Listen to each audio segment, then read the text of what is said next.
everybody. It is Wednesday, September 15th. This is your daily sports betting show of record. We like to call it the Early Edge. We are powered by the almighty SportsLine, and it's hard to believe, but we are already at Wednesday. Do not forget, Early Edge live this afternoon. AB and the boys getting you set for everything college football, 2 p.m. Eastern time in your feed. Follow us at our YouTube channel. If you're watching me right now, you're there. Hit the subscribe button, be a part of the family, and join in the fun. Now, there are two ways to come into a day, positive and negative. In our comments section, one of our incredible fans goes, "Morning, fam." That's right, morning, fam. Then another one, Man United was very disappointing yesterday. Well, despite AB bring up the recap, clearly we could have talked about the plays that Martin Green did hit. And he hit Bayern Munich. He hit the over. He hit Wolfsburg, draw no bet. We'll take a push. That means we're changing a life. See how I turned that into a positive? Man United, you want to talk about a loss? How about all the wins? All right, here we go. At ChaseandJace1214. At ChaseandJace1214. You are the latest winner of a year-long sub to SportsLine. There is no better value in all of sports betting. All right, let's bring in the stars of the show. You know, on a Wednesday, I'm going to be locked. I'm going to be loaded with all of my top people. Now, he's been gone for a couple of days, chomping at the bit. You saw him, and where were you at, Maestro? Atlantic City? Yeah, Caesars Atlantic City, a beautiful book there. I mean, being there for Sunday NFL, the atmosphere was electric because they're all Eagles fans, and they had a lot to cheer about. Awesome. Well, I'm going to be in Hamden, Indiana this weekend. If anybody wants to come out and check, say hello, have a beer. Let's do that. Sunday and Monday, I'll be in that incredible sports book for all things NFL. Alabama. Good morning, my dear. How are you? Good morning. Glad to be here today. Oh, and we're so glad to have you here today as well. Zach Attack, good morning. Good morning, everyone. I've stayed away from baseball. I thought about doing it for today's show. Yesterday, I'm just watching the late games. Literally, the first play I turn on, Seattle and Boston. Seattle hits a fly out. Hunter Renfroe has his glove up, drops the ball. I just changed the channel. Got to change the channel. Mariners are like they're you know, they can win a lot, but man, they're tough to bet on. They sure are. M Squared. I'm glad you could take the time this morning because you are busy. What's good? Not much, Coach. Yeah, definitely a busy time of the year. Wednesday's fortunately one of the slower days of the week now, actually. So feeling good. Got a little baseball play this morning. As you know, I love my afternoon baseball. Well, there's nothing that we like more than an afternoon sweat. Let's go. Storylines that could affect the betting lines today. And you know what? I'm going to have Zach Attack start this one. What do you got, Zach? All right. Seattle this week, they're going to face the Tennessee Titans. We saw Mike Vrabel call out their star receiver, Julio Jones. He had a dumb penalty that really kept Tennessee stagnant offensively. Ryan Tannehill, he's going to need to bounce back this week. I was looking at stats. Julio Jones just loves facing the Seattle Seahawks. You go back to his rookie year, he had 127 yards. 7 total games since then that he's faced the Seahawks, including 2 postseason games. And people are probably afraid, what about his age? How has he done recently? Past 2 years, over 150 yards receiving against the Seahawks, 157 last year, 152 2 years ago. So keep an eye on his props. They're not released just yet, but it'll be interesting to see if they have him in that 50, 60-yard range. I'm going to play the over for sure. And it's funny you should mention props. We have our brand new NFL Week 2 prop special on Friday afternoon. Me and the guys get you set for everything props. And my man Prop Stars is like letting him out of the gate if you're a Greyhound or something. That man is all over. All right, Maestro, I know you are looking at the Broncos and the Jags for a reason. What is it?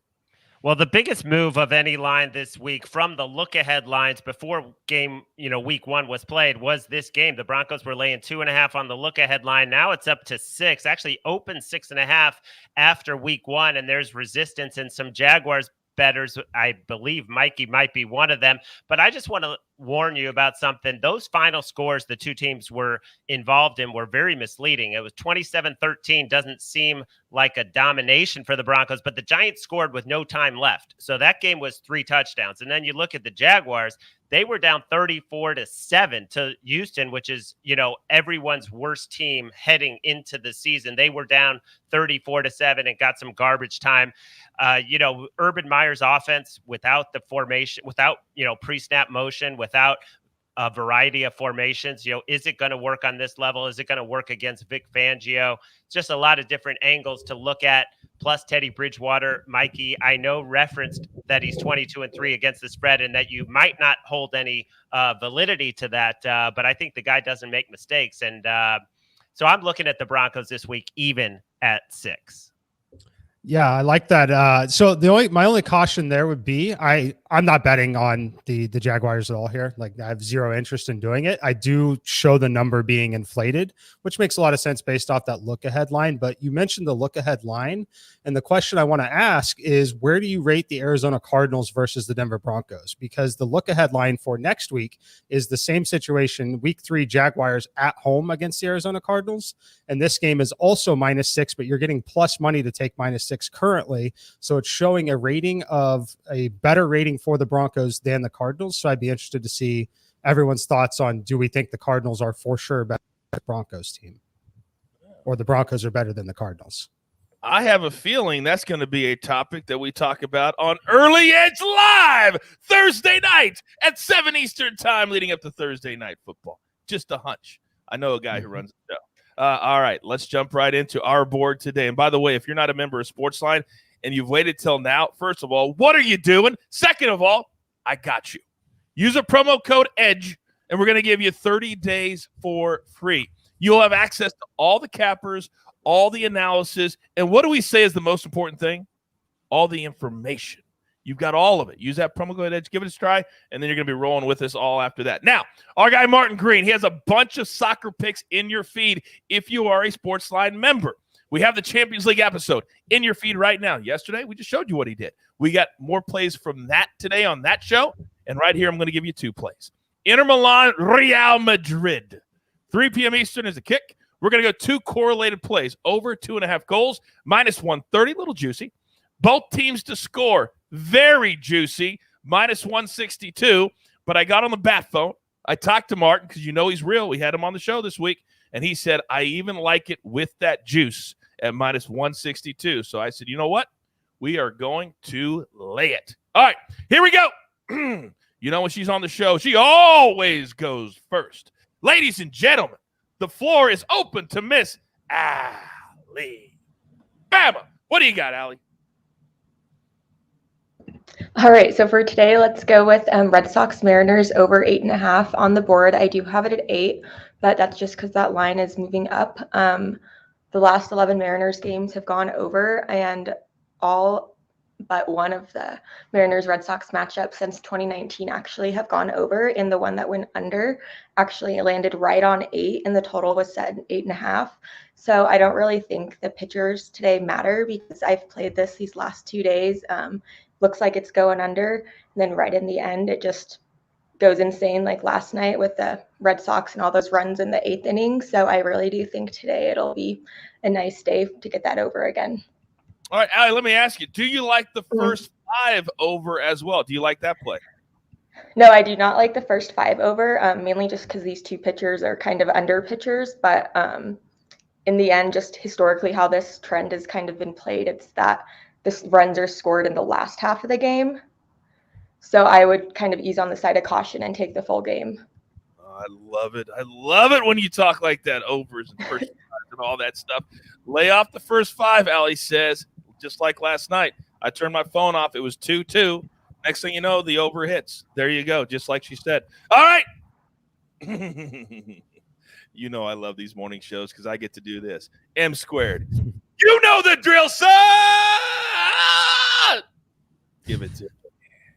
That was a good one there, Coach. Let's start with the first game here. Afternoon baseball. I'm going to take a first 5 run line play on the Miami Marlins here. Trevor Rogers against Josh Rogers. It's really all about Josh Rogers making a start here for the Nationals. He has been horrible in his career. He's only got to pitch 27 innings so far in his career, over 3.5 years. That should tell you a lot for a 27-year-old, just getting a late start here at the end of the year. 460 career weighted on base average against right-handed batters, including 3.4 home runs per 9 innings. And then you want to go look at his strikeout rates, 4.39 to right-handed hitters, 3 strikeouts per 9 innings to left-handed hitters. He's not missing many bats. Look for the Marlins to put the ball in play.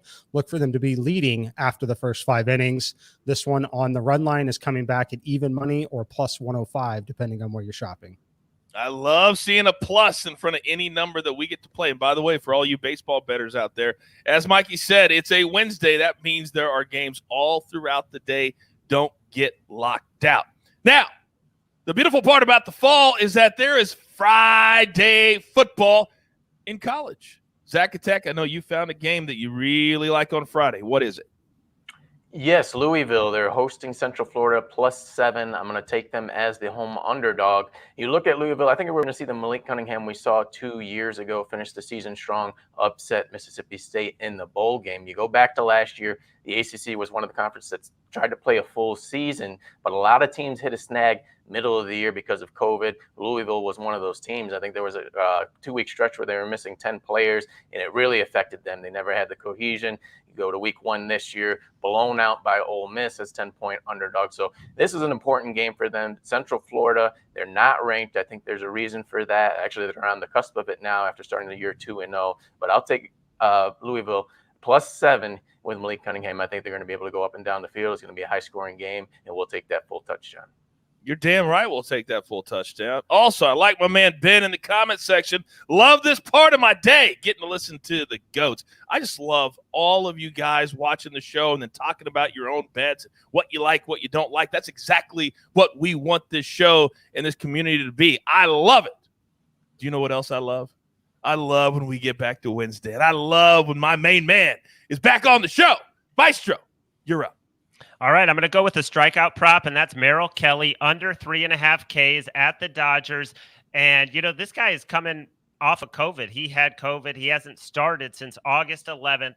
He had a bullpen session. Then he had a rehab start that was about 60 pitches. So I'm expecting him to not throw more than about 80 tonight. The last time he was in LA, he got 3 Ks. The Dodgers have a very low strikeout rate, 15% over the last 3 games, in fact. So I'm going to go under 3.5 and look for maybe, 4 or 5 innings from Merrill Kelly and hopefully 3 or 2 strikeouts. Oh, I like that a lot. By the way, I know our guy Mad Max, he's been hitting. Look at Jay Smooth weighing in. By the way, real quick, has there been a Mad Max update? I know he's been red hot lately, Larry. Yeah, I got to check what he did on his last prop late last night, but he was something like 15-8, but plus 10 units since his first and only appearance on the show, which was a week and a half ago on a Sunday. He was supposed to be on this past Sunday, but he didn't feel well. But he's hopefully going to feel well enough to be on this Sunday. I wish we could have him on more often, but he's got a real job. And I don't think the boss would like it if he, hopped out every day at 10 a.m. Yeah, it's everybody kind of dipping their toe in the sports betting, but to make a living at it, you got to be all kinds of special. That's for sure. But we'll get him there. He's young, just like our favorite Ali as well. All right, we're up against it. Grab your paper, grab your pencil. Here is the recap. And our man AB really getting smooth on the 1s and 2s these days. Zacatech, he's on Louisville. That's a Friday game plus the 7. Then the Maestro, he's on Merrill Kelly under 3.5 Ks today, minus 140. And then M Square, this is a 1 p.m. Eastern start. Marlins, first 5 minus a half a run. We're going to get that at even money. Then Alabama, red hot with these overs. Let's go Red Sox Mariners over 8. Now it's moving up to 8.5. So don't tweet at us and go, I only find. We're telling you right now, it's going to be 8.5 or 9. We like it there. And then Martin Green, if you haven't watched the Champions League episode, go check it out. More plays from today there. And also these two here. Inter Milan, Real Madrid over 2.5. And then Inter Milan, Real Madrid, both teams to score. Then our AB3 parlay of the day. We're going to go both teams to score. We're going to go Reds on the money line and then Brewers on the money line. A little tasty plus 298 parlay there. Also a reminder, college football week preview. AB and the boys this afternoon, 2 p.m. Eastern time. The numbers, so many numbers in my head. All right, there's only one thing left to do. I saw a gamer yesterday dislocate his shoulder celebrating a win. I got to watch myself.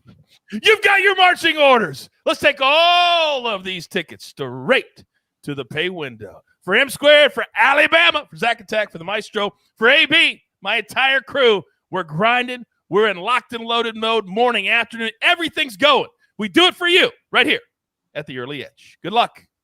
Do you want best bets in your feed every single day? All you have to do is hit that subscribe button to stay up to date with all things Early Edge.